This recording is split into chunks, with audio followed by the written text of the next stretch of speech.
Oi, meu nome é Érica e eu sou da Orquídeas de Cia. E hoje a gente vai falar sobre as plantas da avó.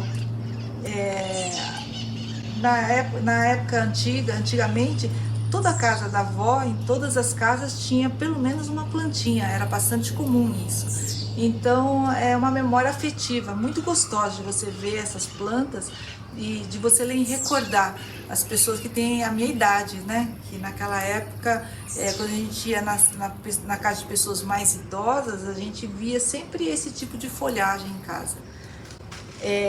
Bom, vamos começar então pela samambaia, né? Samambaia e a samambaia de metro.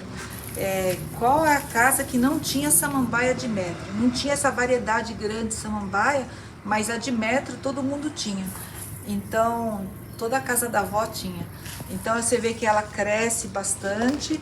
E o segredo da samambaia realmente é o local parado. Você não pode deixar naquele lugar que tenha muita circulação de gente. Gente passando, indo, esbarrando. Isso ela não gosta. Ela gosta de ficar local bem quietinho. Então a samambaia, e tem que deixar ela na altura porque ela vai crescendo, né? Ela cresce. Ela vai de metro, né? Então ela cresce bastante. E fica muito bonita ela. Gosta muito de umidade, porque é uma planta tropical, né? Toda samambaia é tropical e ela precisa de adubação, principalmente de adubação assim, puxado mais para nitrogênio, né? Adubação foliar ou adubação de rega.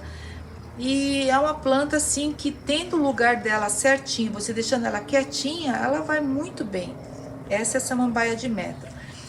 Tem uma época do ano em que agora não tenho nenhuma para mostrar, em que começa a aparecer vários pontos marrons atrás da folha.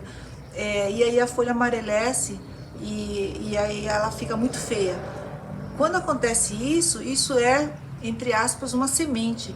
Então ela forma esses esporos e esses esporos é que formam as sementes, as mudas novas. Então quando ela formar assim é só você cortar e deixar a planta para não pedir demais, né? Senão ela acaba se estressando demais. Senão a planta perde muita energia para manter esses esporos, tá? Então essa samambaia é a primeira planta da avó. Bom, a segunda planta, temos essa daqui, ó. Essa daqui é a renda francesa. A renda francesa, ela é muito mais fácil de cultivar do que a renda portuguesa. A renda portuguesa, ela chega uma época do ano que a folha cai, então você tem que fazer aquela poda. A portuguesa, a folha é muito mais fina e a planta é muito mais sensível. E agora a gente tem essa renda, que é a renda francesa. Ela é mais vigorosa, muito mais fácil de cultivar. E você vê que, ó, como ela enche, né? Ela enche muito rápido o vaso. Então, ela é uma versão fácil da renda francesa, né? Mas da renda portuguesa. A renda francesa é bonita, mas infelizmente eu não tenho a renda francesa aqui, mas a renda portuguesa, ela é mais delicada. As hastes são mais longas e as folhagens são mais delicadas. A renda francesa, ela é mais rústica, né? Ela é bem mais resistente, tá? Então essa substitui a outra planta, a renda portuguesa da avó. Para quem lembra, tem essa lembrança, essa se chama aspargo, melindre, né? Esse melindre aqui, ela é uma planta que se usava muito em buquê. Então, praticamente todos os buquês de noiva daquela época era com essa folhagem e uma orquídea. Então esse era o chique, né, daquela época. É você colocar uma orquídea, normalmente era a catleia, né, e mais completado com essa folhagem aqui, que é o melindre. Então se usava muito em arranjo. Então é uma planta também que naquela época muitos tinham isso em casa, mas isso aqui era mais usado em arranjos. Melindre é uma planta que cresce bastante, ela forma uma haste longa. Essa é a grande vantagem dela, né? Que é uma planta delicada e muito bonita.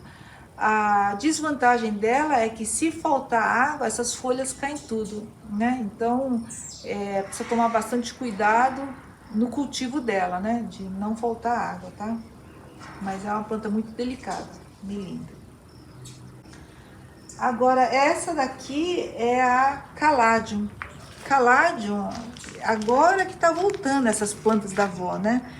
Agora tem várias variedades. Antes tinha aquela Caladium flor grande, essas folhagem grande, essas são de folhagem mini e mid. São as diferentes. A Caladium, ela morre, então tinha todo esse trabalho, né, naquela época.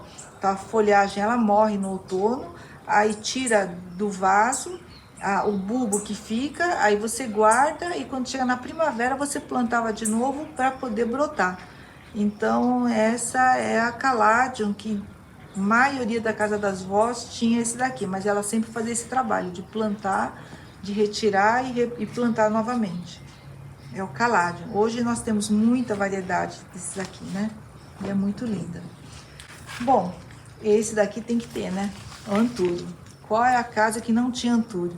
Como assim, a variedade de folhas, de folhagem era muito pouca, então todas as casas tinham esse antúrio, né? Tinha um antúrio maior daquela época, né? Flores maiores, mas sempre floria, né? Antúrio é uma planta tropical, de região quente e úmido, então importante é local quente, bastante luz e muita umidade, né? Porque é tropical, úmido. E aí ela floresce quase que o ano inteiro. No inverno ela para de florir. Você vê que ela dá a flor e depois ela vai formando os botões. Uma curiosidade é que esse daqui é uma folhagem modificada. A flor dela mesmo é esse tubinho aqui. Essa é a inflorescência dela, né?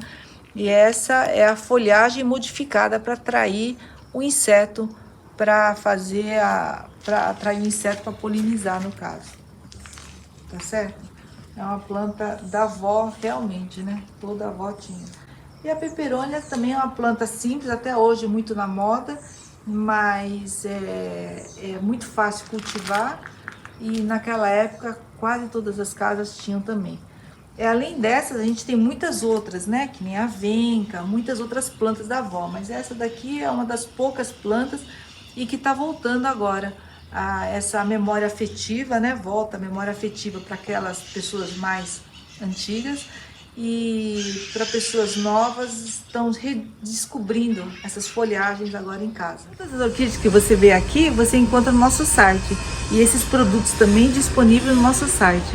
Esse que está na descrição aqui embaixo, www.orquidecia.com.br ou pelo WhatsApp no nosso telefone.